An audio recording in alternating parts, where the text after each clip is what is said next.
पानी में तरबतर, पूछा न ताछा, भीगा हुआ, आधी रात। और ये कोई प्रेस, इतने में विवेकानंद जो है देखा कि ये खुद ही झिझक रहे हैं और मुंह पीछे मोड़ लिया, पलट गए और जाने लगे।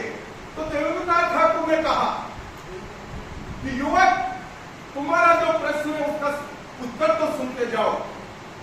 देवेंद्रनाथ ठाकुर की तरफ वापस पलट के बोले कि तुम्हारी झिझक में सब कुछ बता दिया। जब तुम्हें ही पता नहीं है तो तुम मुझे क्या बताओ कि ईश्वर है कि नहीं, जब तुम्हें ही बोध नहीं है। देवेंद्रनाथ ठाकुर ने लिखा है कि युवक की बात मेरे सीने में घाव कर गई, मगर मैं उसका उत्तर देने के लिए तत्पर था, मगर मेरी झिझक ने उसको वापस लौटा दिया। गुरु की तलाश में, और ये प्रश्न सोने नहीं दे रहा था, बेचैन किए जा रहा था। कई गुरु की तलाश उन्होंने की और ख्याति प्राप्त व्यक्ति के पास भी गए, उत्तर नहीं मिला।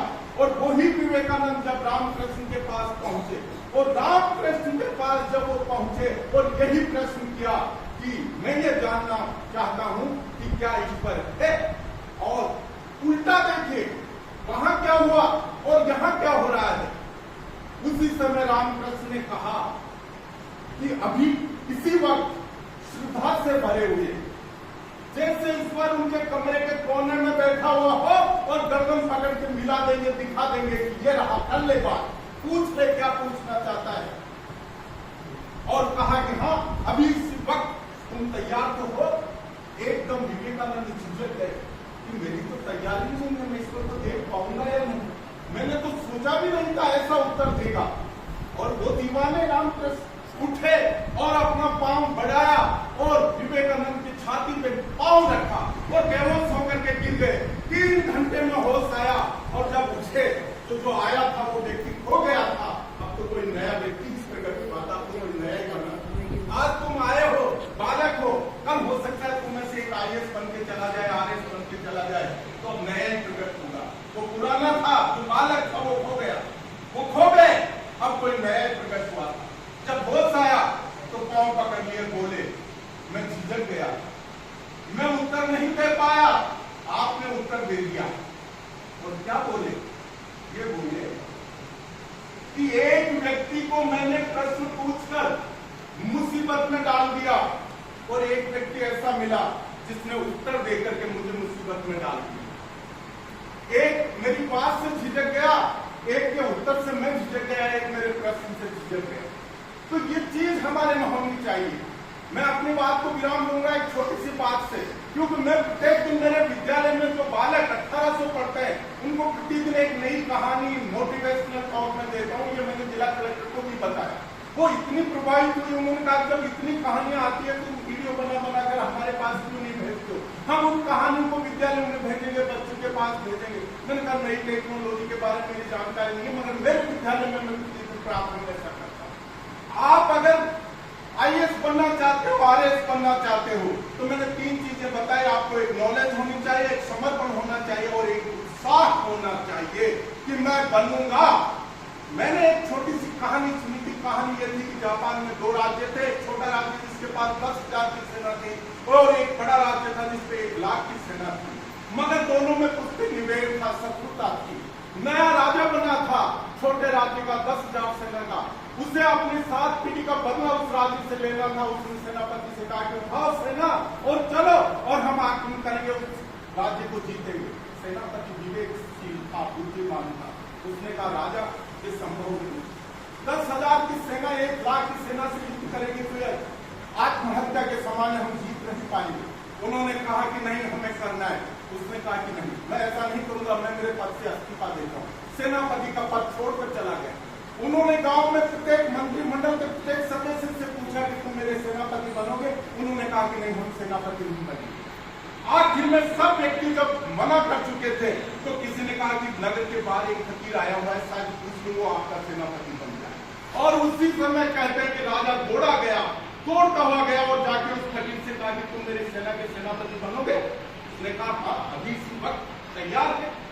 वैसे एक फकीर को सेना का नेतृत्व दे देना एक उपयुक्त बात नहीं थी, मगर फिर भी मजबूरी थी उसको सेना का नेतृत्व दे दिया गया। अपनी सेना 10,000 लेकर के वो बड़ा सैनिक बड़े उदास थे, हताश थे, उन्हें साफ हार नजर आ रही थी। रास्ते में परमात्मा का मंदिर मिला। उस फकीर ने कहा कि हम जिस मकसद से जा रहे हैं, जिस युद्ध को लड़ने के लिए जा रहे हैं, उससे पहले हम परमात्मा से एक प्रार्थना करेंगे।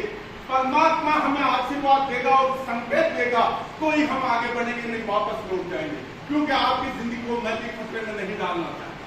सबको सांस में सांस आए कि बच गए। परमात्मा अब संकेत देगा। और जैसे ही परमात्मा के सामने उन्होंने प्रार्थना की है, परमात्मा हम एक बहुत बड़े अभियान के लिए जा रहे हैं, जैसे ही ये वहां पहुंचे और एक सिक्का निकाला उस सेनापति ने और सैनिकों के सामने कहा कि देखो ये सिक्का है मेरे पास, ये उल्टा भी है और सीधा भी है। अगर सिक्का सीधा गिर गया तो हम आगे युद्ध के लिए जाएंगे, और उल्टा अगर गिरा तो हम वापस देश को लौट जाएंगे। और सिक्का उछाला, सूरज की किरण पाकर के सिक्का चमका, और जैसे ही नीचे गिरा और जैसे एम्पायर सिक्का उछालता है, सब लोगों ने देखा सिक्का उल्टा पड़ा। और सेनापति ने कहा कि संकेत मिल गया, जीतेंगे हम ये युद्ध, अब हारेंगे नहीं हम। और सैनिक आगे बढ़े और वही हुआ। 10,000 की सेना ने 1,00,000 की सेना को उठा दिया। जीत कर जब वापस आ रहे थे तो उन्हीं सैनिकों ने प्रार्थना की कि सेनापति, परमात्मा ने आशीर्वाद दिया था, धन्यवाद तो कह दो, एक बार वापस ये तो बहुत शुक्रिया तो अदा कर दो कि तुमने संकेत दिया हम जीत के आ रहे हैं। उसने कहा पागल हो गए हो, कहीं परमात्मा के ऐसे संकेत देता है क्या? ये मेरी जेब में सिक्का पड़ा है, इसे गौर से देखो, ये दोनों तरफ से इस उल्टा है, ये उल्टा है नहीं।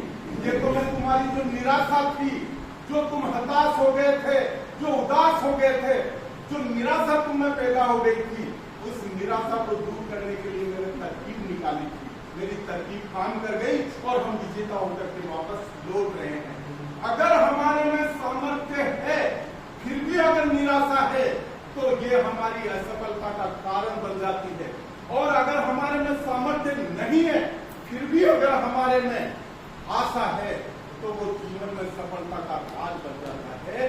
तो चाहे IAS हो, चाहे RS हो, जिला कलेक्टर हमारी जो चाह रही है, उस उद्देश्य और लक्ष्य में हम पूरी तरह से जो है सफल होंगे, क्योंकि जब उन्होंने पूरे 9 जिले में ऐसा प्रयास किया है, हमने नीट की क्लासें भी यहाँ लगाई, हमने DE की क्लासें भी यहाँ लगाई, और हमारे कुछ परिणाम आए। कल जो जी का परिणाम आया था उसमें हमारा एक बालक 80% से ज्यादा अंक लेके आया, उसका सिलेक्शन हो गया है, हमने कलेक्टर के पास वो नाम भेज दिया है। तो हमारी छोटी छोटी उपलब्धियां हैं, मगर एक दिन हम निश्चित रूप से सफल होंगे, आगे तक बढ़ेंगे। एक शेर के साथ मैं अपने शब्दों को विराम देता हूं। एक शेर था, बड़ा अच्छा मुझे लगता था, कमाल बुज़दिली है अपनी आंखों में पस्त होना, कमाल बुज़दिली है अपनी आंखों में पस्त होना, अगर जरूरत हो तो क्या कुछ हो नहीं सकता, उबरने ही नहीं देती बेमा पागियां देंगी, वरना तो कौन सा कतरा है जो दरिया हो नहीं सकता।